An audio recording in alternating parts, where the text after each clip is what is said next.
ہے کامیابی کی تلاش جن کو دنیا میں، ہے کامیابی کی تلاش جن کو دنیا میں فجر کے وقت تو سوئے ہوئے نہیں رہتے۔ تو آئیے حضرات ہم ایک مرتبہ پھر خطابت کے میدان میں چلیں اور آپ کو بتلائیں کہ تاریخ انسانی شاہد ہے کہ خطابت نے پورے عالم میں کیسے بڑے بڑے کارنامے انجام دیے ہیں۔ خطابت نے ایمان و یقین کی شمع روشن کی ہے۔ خطابت نے رشد و ہدایت کے دریا بہائے ہیں۔ خطابت نے ظالموں کی حکومت میں تباہی مچائی ہے۔ خطابت نے مظلوموں کو ظلم و جبر کے خلاف علم بغاوت بلند کرنے کا حوصلہ دیا ہے۔ آئیے حضرات اسی خطابت کا نمونہ ملاحظہ کرنے کے لیے میں آواز دینا چاہتا ہوں، گزارش کرنا چاہتا ہوں جناب حضرت مولانا محمد راشد صاحب قاسمی گورکھپوری صدر تحفظ صدر سلام علی عباده الذین اصطفى اما بعد فاعوذ باللہ من الشیطان الرجیم بسم اللہ الرحمن الرحیم وما خلقت الجن والانس الا ليعبدون صدق اللہ العظیم قال النبی صلی اللہ علیہ وسلم الدنیا سجن المؤمن وجنت الکافر وقال علیہ الصلاة والسلام الدنیا مزرعة الآخرة وقال النبی صلی اللہ علیہ وسلم الدنیا خلقت لکم وانکم خلقتم للآخرة او کما قال علیہ الصلاة والسلام۔ جن کے ہاتھوں میں موبائل ہے وہ اپنے موبائل اپنی جیب میں رکھ لیں یا اپنے دامن میں رکھ لیں، ہاتھوں میں اٹھا کر کے میری طرف اشارہ بالکل نہ کریں۔ یہ ایک کھیل تماشا نہیں ہے۔ آپ کے اس جلسے کے سرپرست حافظ عبدالاحد صاحب نے جب مجھ سے گفتگو کی تو انہوں نے فرمایا کہ سوشل میڈیا کا فتنہ یہ ہے آپ کا عنوان۔ تو اب عنوان ہی یہی ہے، موضوع یہی ہے، گفتگو اسی پر ہونی ہے۔ تو سب سے پہلے جو چیز میرے سامنے آ رہی ہے وہ فتنے کی شکل میں یہی چیز ہے۔ ہم ٹیپ کریں گے، ریکارڈ کریں گے، لیکن اپنے دماغ میں ریکارڈ کرنے کی کوشش نہیں کریں گے۔ یہ کھیل تماشا بن کر رہ جائے گا اور یہ جلسہ یوں ہی رخصت ہو جائے گا۔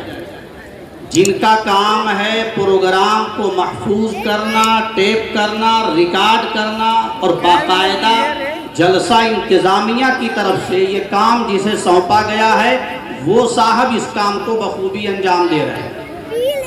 تو اس لیے پنڈال میں، جلسہ گاہ میں جتنے حضرات بیٹھے ہوئے ہیں ان سب سے میری سب سے پہلی گزارش یہ ہے، پہلی اپیل یہ ہے کہ جب موبائل کے ذریعے سے میری طرف اشارہ کرنے کی کوشش بالکل نہ کریں، اپنے موبائل اپنی جیب میں رکھ لیں۔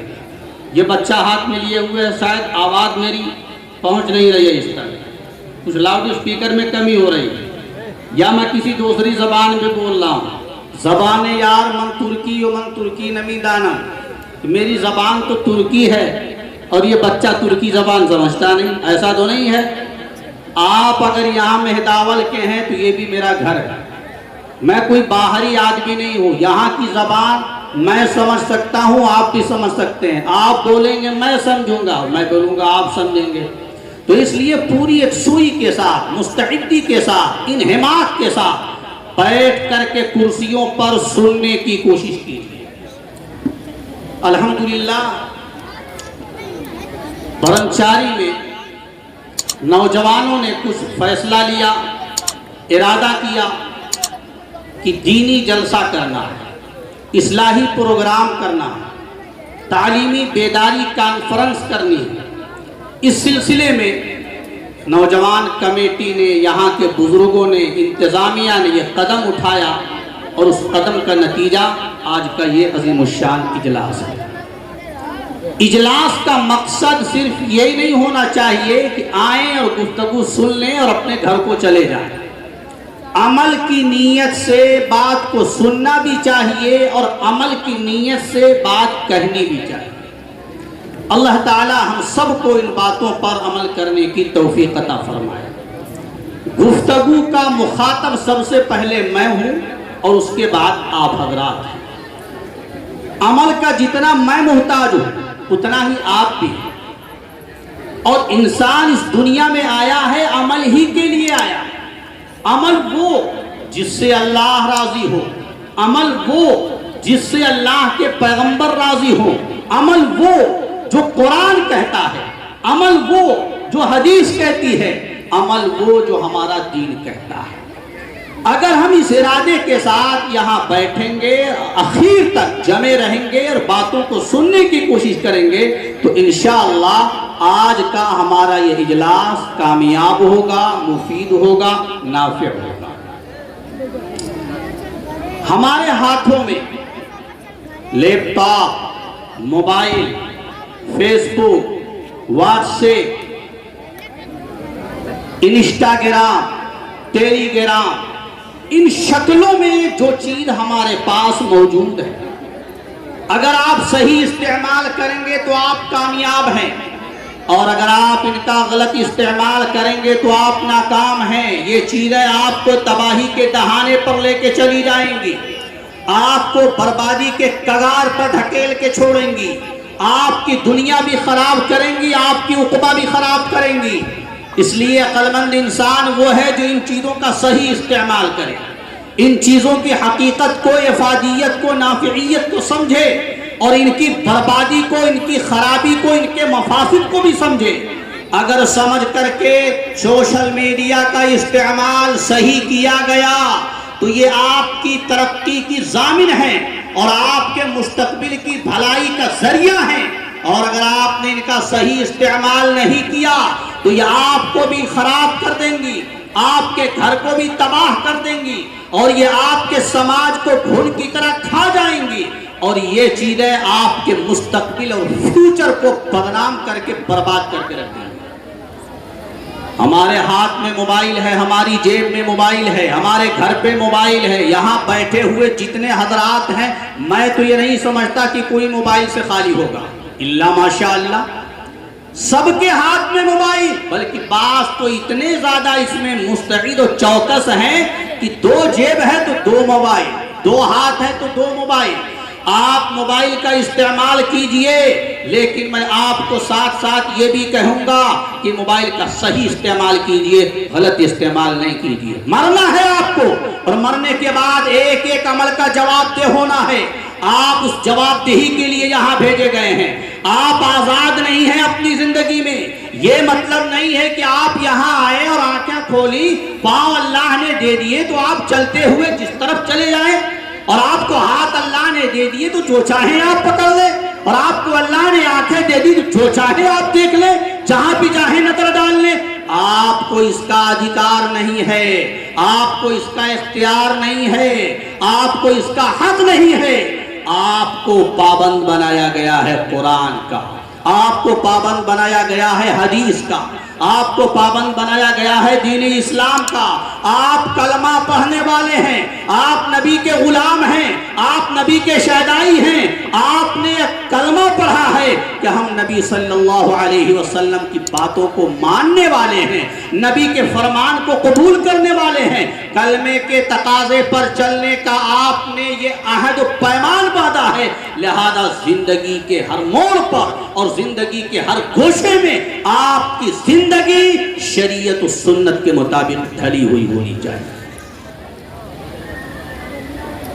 جب انسان شریعت سے روگردانی کرتا ہے تو پھر مصیبتیں نازل ہوتی ہیں۔ احکام اسلامی پر چلنے میں اللہ کی رحمتیں اترتی ہیں، لیکن جب احکام اسلامی سے بغاوت کی جائے تو اللہ کی طرف سے رحمتیں نازل ہونے کے بجائے آفتیں اترتی ہیں، کبھی وباؤں کی شکل میں، کبھی کورونا کی شکل میں، کبھی کسی اور بیماری کی شکل میں، کبھی بلڈوزر کی شکل میں، اور کبھی زلزلوں کی شکل میں، کبھی آندھیوں کی شکل میں، کبھی طوفانوں کی شکل میں، کبھی بے برکتی کی شکل میں، کبھی نحوست کی شکل میں، کبھی انسان کی بے چینی اور بے قراری اور اضطراب کی شکل میں۔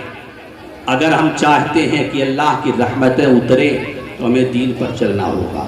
اگر اللہ کی طرف سے رحمتوں کے امیدوار ہم نہیں ہیں تو پھر اپنی زندگی پر ابھی سے جنازہ پڑھنا. آپ جس پستی کے شکار ہیں اس پستی سے کہیں زیادہ پستی میں گرنے والے ہیں, کھائی میں چلے جائیں گے اور آپ کو کوئی نکالنے والا نہیں ہوگا. اس پستی سے, اس کھائی سے اگر کوئی نکال سکتا ہے تو اللہ کی رحمت ہی نکال سکتی ہے. اس لیے ہم رحمت الہی والے کام کریں, ایسے اعمال جن سے اللہ کی رحمتیں متوجہ ہوتی ہیں. امام الانبیاء والمرسلین, سرور کائنات, فخر موجودات حضرت محمد رسول اللہ صلی اللہ علیہ وسلم نے ارشاد فرمایا, جب میری امت برائیاں کرے گی تو 5 برائیاں انجام دے گی تو اس کی سزا میں 5 مصیبتیں اور 5 سزائیں بھی نازل ہوں گی. سن رہے ہیں آپ حضرات؟ توجہ ہے آپ کی مکمل طور پر. بات کرنے کی کوشش مت کیجئے گا, بات کرنے کا اس وقت کوئی موقع نہیں. چند گھنٹے ہیں جو آپ کو اس وقت ملے ہیں, یہ چلے جائیں گے پھر آپ پچھتائیں گے کہ کاش میں سن لیتا. نبی پاک صلی اللہ علیہ وسلم نے ارشاد فرمایا, گرہ باز لیجئے اور سن لیجئے اس بات کو کہ جب یہ امت 5 بدعمالیاں کرنے لگے گی تو 5 سزائیں اللہ کی طرف سے مسلط ہوں گی. سب باتوں کے بیان کرنے کا تفصیلی موقع نہیں ہے, آدھا گھنٹہ کا وقت صرف اس وقت ملا ہوا ہے, کیونکہ اور بھی حالات ہیں, قوانین ہیں, تقاضے ہیں, سب کو ملحوظ رکھنا پڑتا ہے. نبی پاک صلی اللہ علیہ وسلم نے جو باتیں فرمائی ان میں ایک بات یہ ہے کہ جب یہ امت بے حیائی پر آ جائے گی, فحاشی اور عریانیت میں مبتلا ہو جائے گی تو اللہ کی طرف سے بیماریاں عام کر دی جائیں گی. یہ امت بیماریوں میں الجھ جائے گی, بیماریوں کے اندر مبتلا ہو جائے گی, بیماریاں اس کو سڑا دیں گی, اس کو برباد کر دیں گی. طرح طرح کی بیماریوں میں یہ مبتلا ہو کر کے بہت سارے کاموں سے غافل ہو جائے گا. صحت کتنی بڑی نعمت ہے, ان سے پوچھئے تو چارپائی پر پڑے ہوئے ہیں, جو بیماری کی دلدل میں پھنسے ہوئے ہیں, جو اپنے ہاتھ سے پانی پی نہیں سکتے, جو اپنے ہاتھ سے کھانا نہیں کھا سکتے, جو چل کر کے کہیں جا نہیں سکتے, جو کسی کا سہارا نہیں بن سکتے, وہ دوسروں کے محتاج دستے نگر ہو چکے ہیں. آپ ان سے صحت کی قیمت پوچھئے. آج اگر اللہ نے صحت دے دی ہے تو اس کی ہمیں قدر کرنی چاہیے. نبی پاک صلی اللہ علیہ وسلم نے کیا فرمایا, جب یہ امت بے حیائی کے اندر مبتلا ہو جائے گی تو اس کی سزا میں بیماریوں میں مبتلا کر دی جائے گی. آج آپ ہسپتالوں پہ نظر ڈالیے, کالج چلے جائیے, میڈیکل کالج کا جائزہ لیجئے, اپنے سماج کا جائزہ لیجئے, قریے اور بستی کا جائزہ لیجئے, شہروں اور قصبات کا جائزہ لیجئے, دور دراز تک جہاں آپ کی نگاہ پہنچے, آپ کے ٹچ میں تعلق میں لوگ موجود ہوں, آپ ان کا ذرا سروے کیجئے. بیماریاں ان گنت ہیں, بیماریاں بے شمار ہیں, اور اتنی بیماریاں ہیں کہ آپ نام بھی نہیں لے سکتے. جب بیمار ہسپتال پہنچتا ہے اور وہاں جا کر کے اپنی بیماری کی تشخیص کرواتا ہے, ڈاکٹر جانچ کرتے ہیں, رپورٹ لکھتے ہیں, ایک بیماری کا نام ذکر کرتے ہیں, عام آدمی کی زبان پر بیماری کا نام بھی نہیں چڑھتا. یہ کون سی بیماری؟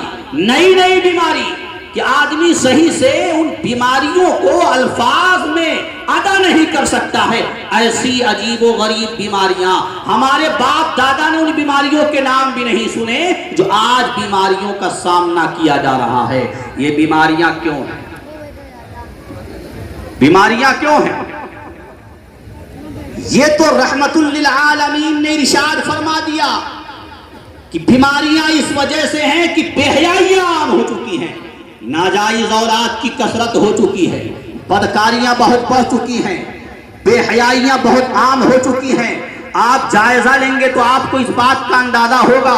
ایک ایک کر کے انگلیوں پہ مجھے شمار کرانے کی ضرورت نہیں ہے. رہی صحیح کسر بے حیائی کے اندر جو کچھ کسر تھی وہ موبائل اور انٹرنیٹ سوشل میڈیا نے پوری کر دی. نیٹ جیسے اس کا نام ہے ویسے ہی اس کا کام ہے. جو انگلش پڑھتے ہیں وہ جانتے ہیں نیٹ کے کیا معنی ہے. جال کے ہیں, جال میں کسی کو پھنسایا جاتا ہے. جال میں مچھلی پھنستی ہے نا, جال میں پرندے پھنسائے جاتے ہیں. یہاں دیکھیے بہت سارے ہوں گے شکار کرنے والے حضرات, پرندوں کا شکار کر کے لاتے ہیں, تیتل کا شکار کر کے لاتے ہیں, بٹیر کا شکار کر کے لاتے ہیں. شکاری شکار کرتا ہے تو اس کے پاس اپنے ہتھیار ہوتے ہیں. جن دشمنوں نے آپ کا شکار کیا ہے انہوں نے نیٹ بنا دیا ہے. آپ اس جال میں گرفتار ہوتے جا رہے ہیں اور آپ کو کچھ پتا نہیں. آپ تو سمجھ رہے ہیں کہ موج مستی کا ایک ذریعہ ہے سوشل میڈیا, اور یہ تو ٹائم پاس کرنے کا بہت بڑھیا ذریعہ ہاتھ میں آ گیا. وقت گزاری کا بہت بڑھیا تحفہ کسی نے پیش کر دیا.